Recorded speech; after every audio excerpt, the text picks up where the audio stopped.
Welcome to the Deep Wealth Podcast, where you learn how to extract your business and personal deep wealth. I'm your host, Jeffrey Feldberg. This podcast is brought to you by Deep Wealth and the 90-Day Deep Wealth Experience. When it comes to your business deep wealth, your exit or liquidity event is the most important financial decision of your life. But unfortunately, up to 90% of liquidity events fail. Think about all that time and your hard-earned money wasted. Of the quote-unquote successful liquidity events, most business owners leave 50% to over 100% of the deal value in the buyer's pocket and don't even know it. I should know. I said no to a seven-figure offer and yes to mastering the art and the science of a liquidity event. 2 years later, I said yes to a different buyer with a 9-figure deal. Are you thinking about an exit or liquidity event? Don't become a statistic and make the fatal mistake of believing the skills that built your business are the same ones to sell it. After all, how can you master something you've never done before? Let the 90-Day Deep Wealth Experience and the 9-step roadmap of preparation help you capture the best deal instead of any deal. At the end of this episode, take a moment and hear from business owners like you who went through the Deep Wealth Experience. Welcome to the Deep Wealth Podcast, and wow, do we have an episode lined up for you. We have a fellow entrepreneur, business owner, has sold multiple businesses, and is now a coach of coaches. You don't find that every day, but I'm going to stop it there. I'm not going to take the wind out of our guest sails. So Ann, welcome to the Deep Wealth Podcast. An absolute pleasure to have you with us. And Ann, I am curious because there's always a story behind the story. What's your story, Ann? What got you to where you are today? First of all, Jeffrey, thank you so much for having me. It is my pleasure and honor to be here. And what brought me to where I am today? As you said, I have built and sold multiple businesses, and I made the decision to become a business coach almost 13 years ago, helping people. And I originally started working with small business owners, but I was part of a coaching organization for business coaches, and I found a lot of them struggling. And as I was having success and cracked the code, they were somewhat promoting me within their organization. And I had a lot of coaches coming to me to help them. And I saw this as really, okay, there's a need here. So I am going to start coaching coaches and consultants. And they need help too. That's why I'm doing what I'm doing. What's amazing, and you're quite modest, you've been really in more than 40 different industries. You've sold and built 5 successful businesses. So let me ask you this, because I would be remiss. After all, this is the Deep Wealth Podcast. Growing a business, selling a business, that is our wheelhouse. So with 5 liquidity events behind you, looking back, what would you share with our listeners of either strategies that really worked well for you or lessons learned that, hey, if I did this again, here's what I wouldn't do and I would do this instead? Great question. One strategy that has worked well for me for 32 years, and it's one of the main strategies that I even teach today. And I have done this in every kind of business, from plumbing companies to roofing companies, and that is to market and sell first. So many people do not go down that road. They're out there trying to sell something that is lower value, lower ticket, and they end up fighting with the bottom of the market. And so I help people move into the top of their market and the top of their industry. And it's a very top-down approach, but by doing that, they are able to grow their business so much faster, have more profit, have more cash flow. And so I have used that all through all of my businesses, and I continue to use that model in my business today. And I shouldn't be surprised. That is a play right out of our playbook. We're all about, hey, go for the top, be the premium, create your own blue ocean where you don't have competition. Having said that, though, and I know we have listeners that are saying, oh, geez, I don't know if I can pull that off, and I don't know if we're good enough, and they have that imposter syndrome. So as the coach of coaches, as an entrepreneur, as a business owner of 5 successful businesses, mindset-wise, what would you tell those listeners who are just, I don't know, doubting themselves? I don't know if I can do it or if we should do it. What would you say to them? First of all, Jeffrey, one of the things that people do is they make the mistake of thinking it's all about them. Mm-hmm. And it's not. When you're moving into a premium model in your business, it is really about the value you provide to the market. And one of the things that I do is help people build their business around things that they're already excellent at doing, the things that they can almost do with their eyes closed, so to speak. And when they do that, they already have the confidence and they already know they can deliver because it's probably something they've done in a past career, a past business, and they just know what they know. So to me, that's the best path to be able to do this. And a lot of people, they fall into what I like to call the low ticket trap when they decide to get into the coaching or consulting space, and they offer things that are very low, and they're told you need to start, you need to coach people, and you need to start out low and build the credibility. But I believe when you already come with career collateral and expertise and knowledge and skills, you've got the credibility. So you just need to learn how to package, market, and sell that and build a business around that. So a different philosophy from what a lot of people are out there teaching. And for our listeners, by the way, we're going to have all of this in the show notes. It'll be a point and click, and is the author of a number of books. One of the more recent ones, The Expert in You. And what I loved in the book are the strategies. Now, I know the strategies are geared towards coaches, but you're the coach of coaches. And as we're talking offline, what was intriguing to me is really meeting the mastermind behind the strategies and the tactics that perhaps some of our listeners will be working with coaches that you're giving this sage advice to and these strategies. So for our listeners, these are strategies that come from the trenches with what Ann is sharing. And although she may be focusing on coaches, hey, maybe you want to become a coach. And Ann, I got to share with you, going through the book, reading your strategies, even not being a coach, taking those strategies and deploying them for our employees, for our clients, for our stakeholders makes the difference. Because really for myself and professional salespeople, as an example, the really good ones, they've never sold a day in their life. You're coaching, you're educating, you're helping people. Would I be on base with that? What are your thoughts? Oh, 100%. I mean, business is business, right? You have to have something great to sell. You have to market that. You have to be able to close sales. And then how do you grow that? And that's really what the entire book is around and what my entire process is around. It's all of the same things that it takes to grow any kind of a business. And even though every business may be a little bit different, you still have to be profitable. You still have to get clients, right? Or customers, either way. And you still have to be able to be sustainable and be around for a long time. And so, yes, the strategies that are in the book, even though they're for coaches and consultants, they really will work in any business. Absolutely. And jumping all over the map here, but there is a method to the madness. And let me ask you this, because branding, marketing, that whole area for most business owners is always an Achilles heel.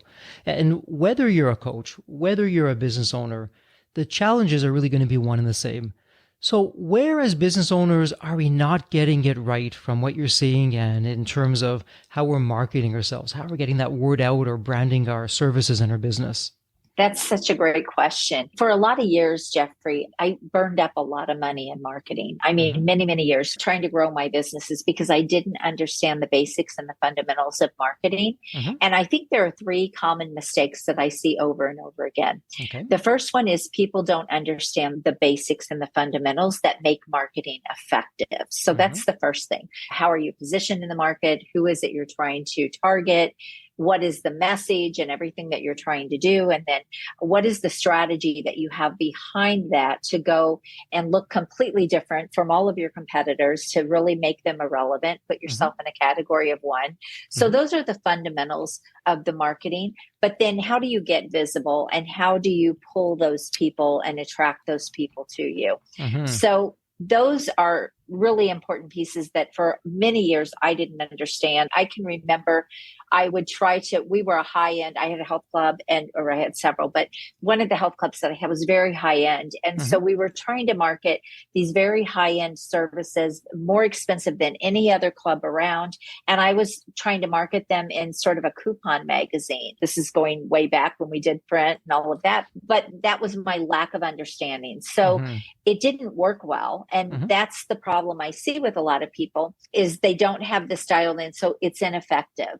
The second problem I see is that they often turn this over to marketers because they're not good at it, they don't understand, or they just don't like it. Mm-hmm. And so they turn it over to marketing companies and marketers who don't know their business as well as they do. I invested in a lot of agencies and a lot of, even when I came into the coaching and consulting space, a lot of marketers that I thought could bring in clients and generate leads. And what I found is I had to learn how to do that on my own first before I could outsource that to someone else. So those are two common mistakes. And then the third mistake that I see is people not putting money or time or effort behind marketing. So this could be inconsistency with their marketing. They don't have a real system that is rinse and repeat, predictable and consistent. So that keeps people sort of on that up and down revenue roller coaster. But the other thing that I see is a lot of times when things get tough or we're in a tough economy, a lot of people pull back their marketing, and it's absolutely the wrong approach. That's the time to lean in and go all in and go bigger, because a lot of times your competition will pull back, and this is your chance to really shine and stand out and get even more of the market. So those are the three things that I see happen the most in marketing. And you said something very interesting. And for our listeners, did you pick up on it? Because it was very easy to miss, but it's incredibly powerful. And you said, you know what, if you don't understand something before you hand it over to the experts, and I'm going to add my own words here a little bit, even though it might be painful and hard for you to get your grasp around things, do it anyway. So at least you have some kind of basic understanding, and then go to the experts. So, and based on being in the trenches, having done this, having not done this, why should a listener saying, yeah, come on, Ann, really, I don't understand it. You might as well be speaking a foreign language to me. It doesn't make any sense. Why would I put myself through that pain, that effort, and all that time of frustration doing something that someone else is going to end up doing anyways? What would you say to that listener? First of all, you do not even know how to hire, who to hire. You wouldn't even know if they would do a good job because you don't have the fundamentals in place, because you don't know enough. And so for that reason, you have to be educated, at least on the basics. And in my opinion too, Jeffrey, if you don't know how to bring in a client on your own, I think that's a problem. That means you're always putting your business in the hands of someone else, and you don't know how to really control your own business. And I like to have control over my business as much as I possibly can. And so when you don't have those skills, it's a skill set that anyone can learn. And when you don't have that knowledge and those skills, number one, you will waste more money. You will often find out that you will not have success with what's not going to serve your business. So your business is basic fundamentals that you have to learn. And so that is the main reason. But for most people, they just waste money when they don't do this. Couldn't agree with you more. And to share a quick story, I'm always looking at success because success leaves clues. Most people have heard of Airbnb. What a lot of people don't realize is when the founders started, when they just got going, we're talking very early days, when a homeowner booked through the site, they want to put their home onto the Airbnb website. It was the founders who took the pictures. It was the founders who interviewed all the homeowners. It was the founders who really did everything. And from the outside looking in, you could say, well, hey, that's really not scalable. And you'd be right in saying that.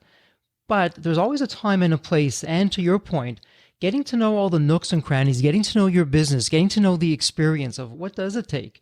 What do I need to know? What didn't I know? What are the pain points along the way? Ultimately helps you scale faster, get out there better. And to your point, Ann, when you're hiring someone to go on and do it, you know what to look for, you know the questions to ask. So for all of our listeners out there, great advice from Ann. Follow what she's saying. And Ann, I want to jump to another point in the book. You're talking about acceleration and growth, and you're having a chapter on scale like a boss. So what's that all about? Where are we missing the boat when it comes to scale and growth and all those wonderful things? Yes. So the Scale Like a Boss chapter is all about really taking yourself out of the day-to-day task and start treating your business, Mm-hmm. especially as a startup or as a solopreneur, start treating your business like a company that you become the CEO. Now, Jeffrey, most solopreneurs, they are CEOs. They're the chief everything officer, right? That doesn't work very well. Right. And so it really is about moving yourself into sort of that boss role Mm-hmm. and realizing that you are building a company, that you're building a business. And you can only get so far being on your own. That's just a fact. It's not humanly possible to do much beyond a certain point if it's just you. Mm-hmm. And so the whole scale like a boss is to really step into that higher level role. Now, as I work with coaches and consultants, they still love doing their thing most of the time, especially coaches. Mm-hmm. They're passionate about helping their clients.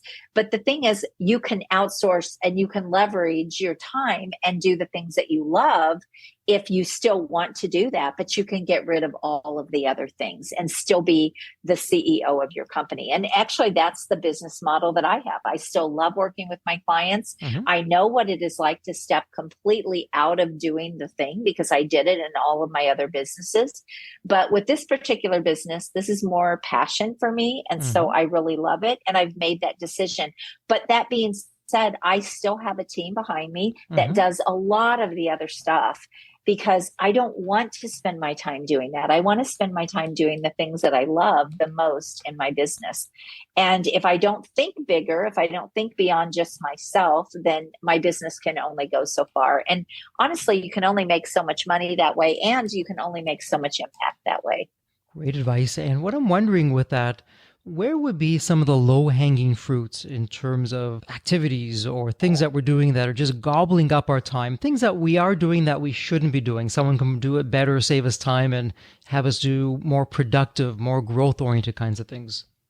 Yes. So I always say you should be doing the things that are generating revenue, or if you want to work with clients in the case of a coach or a consultant, but you want to really outsource everything else. So when you learn how to bring in clients, now you can bring in a small marketing team. Maybe you can bring in VAs. It really depends on the type of business you have. Mm-hmm. For small businesses, that might mean getting that whole digital footprint in place. You don't have to build your own website. You don't have to do a lot of those types of things yourself. Mm-hmm. Some of those things can be left to the expert, but you should still, again, know the fundamentals, but let go of everything that a $10 or a $15 employee could do. And just keeping that in mind will help you realize where you should be spending your time.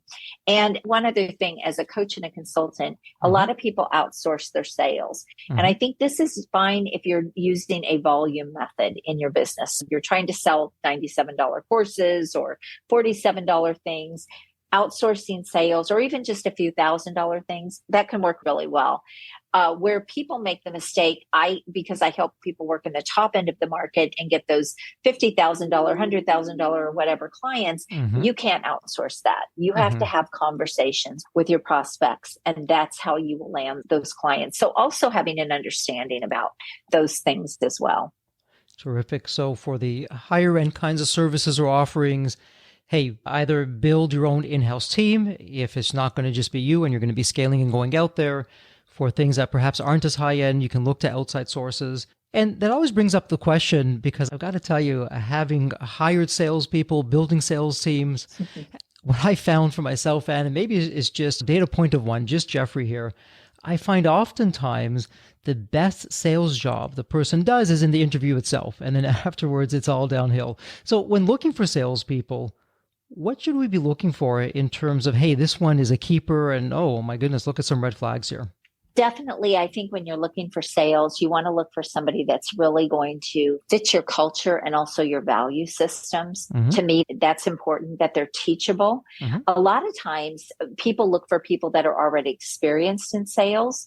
I look for people that are a go-getter, they're motivated, they're hungry for it, and they're kind of a sponge, like they want to learn. So if you find people like that, you will have, in my opinion, you will have a much better person because you can then train them and teach them the way you want things done in your business. So if you're going to go that route. And so it is a very different philosophy, but I'm just a believer when I build my team, and I've done this all through the years in all my businesses, I wanted to build my team with people I loved working with, people that I felt really connected to, and they were in it to win it with me. So it wasn't me being the boss and just being the boss at them, but we were a team. We built a team.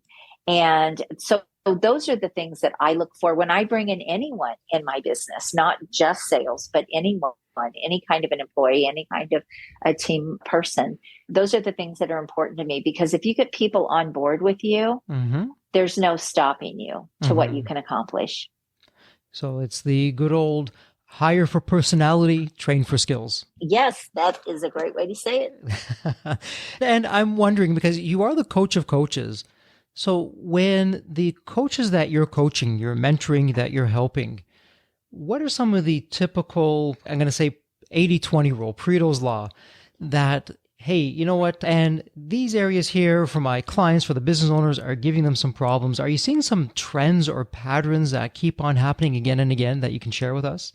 Yes. So a lot of times when my clients come to me, this is if they're already in their coaching or consulting business, they have gone down multiple paths, just like I did, which is why I wrote my book. I wrote my book out of frustration with the industry and the things I was being taught. And I have the same thing with people that come to me. They fall into what I like to call the low ticket trap, the volume method. They fall into those types of strategies when they come into this industry, because they're everywhere. Everywhere you look, people are trying to teach you how to do a course, and they're showing you, they're trying to convince people that is the path to take. But what I have found is it's not the fastest path, as I talked about earlier. It's about take your expertise, take the things that you're already good at, start high, sell that, and then all those other things become scale strategies when you're making money, when you can hire a team. And so that's one of the biggest mistakes, or one of the biggest things I see when people come to me, is they've already gone that whole route. And so then we really have to almost reverse everything. And okay, let's figure out who your premium buyers are. Let's package up premium services and let's go that way. And that's such a different model for them, but it leverages their expertise and they get paid what they deserve to get paid. Makes a lot of sense. And as you're looking to the business landscape, lots of changes going on. Post-pandemic, it's forever changed both society and business. And now we're starting to enter, it's still early days, but into the golden era of artificial intelligence, AI. Have you begun to see any AI influences, better or worse, on the business landscape? I use AI, actually. I love to use AI when it comes to things like helping my clients with their book titles or creating seminar titles. I use it for content. So I think there's a lot of great ways that you can use it. Do I think it's going to change things as far as, let's just say, would I still want to work with a mentor if I can just put all my questions in ChatGPT? There's nothing like someone being in the weeds with you. There's nothing like someone guiding you. You just can't get that from, in my opinion, from AI. I think AI right now is so great in so many ways. Now, will that change? I think as it continues to get better, I think there definitely will be disruptions in the market, and we'll have to see what that entails. But I'm just a believer, Jeffrey, that really people that are very strong in business and have a good sense about business, they will be able to shift with whatever comes their way, and they'll be able to evolve versus, oh my gosh, this is going to kill us. Let's pull back. Let's change. I see a lot of people that do a lot of things out of fear. And to me, that isn't the way to go in entrepreneurship. You always want to lean in and you want to find a new path or blaze a new trail. And again, I've done that for many years in my business. Scary, a lot of times, yes, very scary. But if you build that, I call it the fear muscle, the overcoming fear muscle, I should say, if you build that up, then those things, they won't stop you in your tracks. And I think a lot of people tend to let things like that stop them. And I don't. I'm just like, okay, what do I need to do? What shifts do I need to make here? Sure. So what it sounds like is, hey, don't panic. Take it a day at a time. And as things come out, like AI is coming out and it's starting to get into our daily lives, onto the business scene, perhaps more and more each day that goes forward, be curious, experiment with it, see where Mhm. it can bring you. Would I be on base with that? Yes, absolutely. I think there's good in everything. It's the people that can find those nuggets and can run with that that continue to be successful. And speaking of successful, one of the things that we do with every podcast episode is we want the listener to walk away with one actionable item. So, and this is a tough question to ask because it's like asking, hey, who's your favorite child? Or, tell me your favorite family member. But from all the strategies, from all the tactics that you've done, if a listener were to do one thing, so they finish this episode, they're going to go do one thing before they go onto their emails or their calls or their meetings, whatever it may be. What do you think that would be in terms of one action that could really move the dial on the business? This is actually an easy one for me because I do it all the time. And Mm-hmm. I would say, where can you add something more premium that your Uh-huh. buyers will want or need? Mm-hmm. And if you just look, for example, entrepreneurs, a lot of times they create, right? They maybe create a lot of different things. A marketing company, for example, they might be selling logos, they might be selling websites. How can you pull things together and create something really premium? Mm-hmm. And start marketing and selling that. Just that one thing. Let's say your highest thing is $10,000, and then you put together a $50,000 package or offer or program or whatever that is in your business, and you start pushing that and marketing that. Think about it. If you sell one, that's 5 less clients or 4 less clients, I should say, that you're working with for more money. So to me, that is one of the biggest needle movers in any business. And I mentioned that I did this with plumbing companies, for example. Mm-hmm. We would take the things that were the highest revenue generating activities for them. That might be trench digging, that might be hot water heaters for them, the things that could bring them in thousands and thousands of dollars, not the $150 toilet. Fix the toilet. And so when you start thinking this way, Mm-hmm. it will shift your business. And a lot of people, again, don't think like this. They're marketing the small stuff.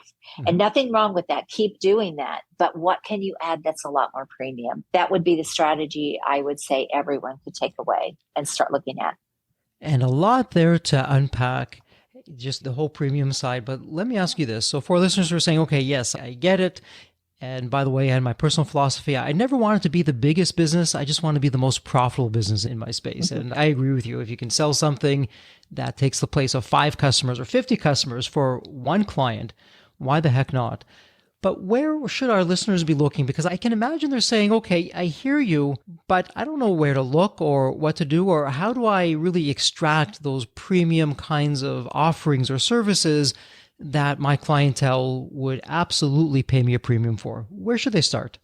The first thing is to really understand who those premium buyers are going to be in your market. Working with coaches and consultants, that's easy. I a lot of times move them into either working with affluent, working with businesses, working with corporations, high level professionals. So you always want to look at what is and what's the top of the market Mm-hmm. and what are their needs? What are the things that resonate with them? So when you determine who they are, Mm-hmm. then you can determine where they are and find out what they want and what are the things that are the most important to them. So, for example, in a small business, what is going to be the most important thing for your clients? Is it going to be speed? Mm-hmm. Is it going to be that you're completely different and what you have is something that they can't get anywhere else? What is going to be that thing that's so different that's important to them? Mm-hmm. And the one thing I will say with high-end buyers or premium buyers is there's almost always an element of speed to it. Mm-hmm. They want to collapse time. They value their time more than money. And that can be across really industries. It doesn't matter what industry you're in. High-end buyers value their time more than they value money because they have money, they don't have time. Mm-hmm. So in most cases, people can start looking at that as sort of a framework or an idea of how they can build their services. But you also have to know where they are and Mm-hmm. where can you find them. So those are the basics or the fundamentals. Does that answer the question? It does. And what I like about that, and really in a polite way, what I'm hearing is, hey, get out of your own way.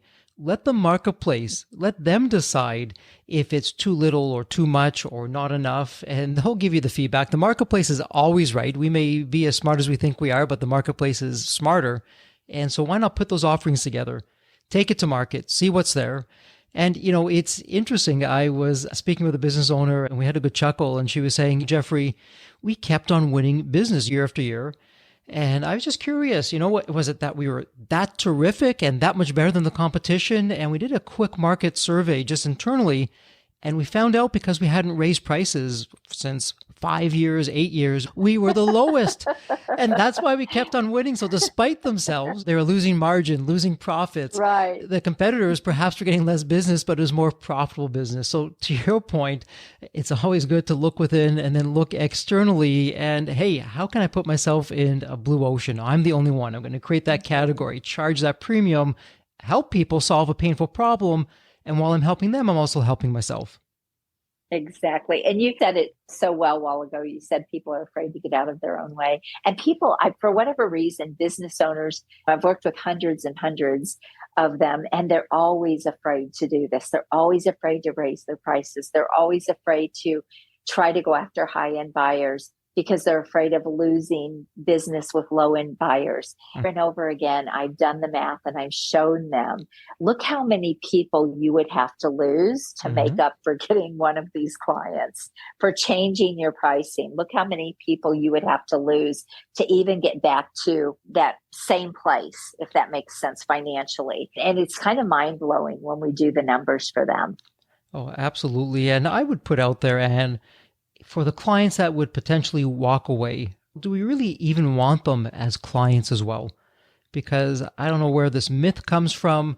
As business owners, we somehow buy into the myth, well, we've got to be everything to everybody and everyone's got to be happy. But there comes a time and a place where you want to, and you probably should fire some clients. Maybe they're asking something of you that puts you and your company way out there in terms of time and effort for a low return, or they'll switch because someone offers it 50 cents less or a dollar less, whatever the case may be. Do you really want to be working with those people? It's not the ideal situation. Yes. And actually, if somebody is really price shopping, so here's a big red flag to me. When someone reaches out to me and they say, how much are your services? That is a big red flag to me that they're only caring about price. Sure. And if they're only caring about price, they're not going to be the best clients in most cases, because they are going to put that pressure on you. A lot of times, I'm not saying don't care about price, but I mean, so often, I would say a big percentage of the time, people that are so price conscious are also the same people that are the most difficult to work with. Yeah. And they expect the most. Whereas people that they're used to spending money, they're used to investing, they just have more realistic expectations of what that money is going to buy and what they're going to get for that. Some clients, yes, you don't even want to bring them on. And then some you need to let go, because here's the thing. If you're working with a client that's difficult, they're taking up so much of your time, so much of your energy, so much of your bandwidth. Those are great clients that you're missing out on, great clients that you could be bringing in for a lot more money that you love working with. You only have so much energy, right? Exactly. Imagine that we are working less and earning more. Go figure that out. That's right. The dream business. That's right. Exactly. But Anne, you're giving us the strategies and the tactics of where we should be looking, how we should be doing this, what we should be looking for. And so for our listeners, again, it'll be in the show notes, a link to the book, and to reach out to Anne as well. But Anne, let me ask you this, because we're at the point where we need to begin wrapping up this episode, and it's really a privilege for me. It's a privilege and an honor where I get to ask the same question to all of our guests. So let me set the question up. It's a fun one, and here we go. So think of the movie Back to the Future. And in the movie, you have that magical DeLorean car that can take you to any point in time. So here's the fun part. It's tomorrow morning, and you look outside your window. Not only is the DeLorean car there, but the door is open and it's waiting for you to hop on in. So Anne, you hop in and you're now going to go to an earlier point in your life where maybe it's Anne as a young child, a teenager, whatever point in time it would be. what would you tell your younger self in terms of life wisdom or lessons learned? Or, Anne, do this, don't do that. What would it sound like? I would say it would be probably right out of high school. For a lot of years, I was an entrepreneur and I didn't even really realize it. I didn't even know that's what I was doing. I was making my own money. I was finding ways to make money as a kid. And I did that, I think, since I was young. I would say start earlier with entrepreneurship than I did. I did the corporate route for 13 years, and I actually started what I call my real first business. I started that out of financial hardship. And I really wish I would have thought differently about business before then, and maybe even studied business. And I didn't do that. So if I had to go back, I think I would go more that route, and maybe even in college and go more the business, marketing, sales kind of route. Yeah. So I think to me, those are such beneficial skills that will set you up for the rest of your life. Some terrific advice, and you're preaching to the choir here. I'm with you all the way on that. And for our listeners who want to learn more or speak to you or have some questions, where's the best place online that they can find you? Yes, you can go to my website at annlcarden.com. L is the middle initial. But I'm also on YouTube. I'm on LinkedIn. I put a lot of content out there. You can just Google me and find out a lot about me as well. And if you want to book a call because you want some help with your business, you can go to acarden.com, or again, go to my website and book there. Terrific. And it's official. This is a wrap. I want to thank you so much for taking your time and your insights and your wisdom and sharing it with us today. And as we like to say at Deep Wealth, please continue to thrive and prosper and stay healthy and safe. Thank you so much. Thank you so much. The Deep Wealth experience was definitely a game changer for me. This course is one of the best investments you will ever make, because you will get an ROI of 100 times that. Anybody who doesn't go through it will lose millions. If you don't have time for this program, you'll never have time for a successful liquidity. I mean, it was the best value of any business course I've ever taken. The money was very well spent. Compared to when we first began, today I feel better prepared, but in some respects, maybe less prepared, not because of the course, but because the course brought to light so many things that I thought we were on top of that we need to fix. I 100% believe there's never a great time for a business owner to allocate extra hours into his or her week or day. So it's an investment that will yield results today. I thought I will reap the benefit of this program in 3 to 5 years down the road. But as soon as I stepped forward into the program, my mind changed immediately. There was so much value in the experience that the time I invested paid back so much for the energy that was expended. The Deep Wealth experience compared to other programs is the top. What we learned is very practical. Sometimes you learn stuff that it's great to learn, but you never use it. The stuff we learned from Deep Wealth experience, I believe it's going to benefit us both. I've done an executive MBA. I've worked for billion-dollar companies before. I've worked for smaller companies before I started my business. I've been running my business successfully now for getting close to a decade. We're on a growth trajectory. Reflecting back on the Deep Wealth, I knew less than 10% what I know now, maybe close to 1% even. Hands down, the best program in which I've ever participated. And we've done a lot of different things over the years. We've been in other mastermind groups, gone to many seminars, workshops, conferences, retreats, read books. This was so different. I haven't had an experience that's anything close to this in all the years that we've been at this. It's 5-star, A+. I would highly recommend it to any super busy business owner out there. And Deep Wealth is an accurate name for it. This program leads to deeper wealth and happier wealth, not just deeper wealth. I don't think there's a dollar value that could be associated with such an experience and knowledge that could be applied today and forever. Are you leaving millions on the table? Please visit www.deepwealth.com/success to learn more. If you're not on my email list, you'll want to be. Sign up at www.deepwealth.com/podcast. And if you enjoyed this episode, if it added value, if you walked away with some new insights and strategies, please leave a review on your favorite podcast channel. Reviews help us reach new listeners, grow the show, and continue to create content that you'll enjoy. And as we wrap up this episode, as always, please stay healthy and safe.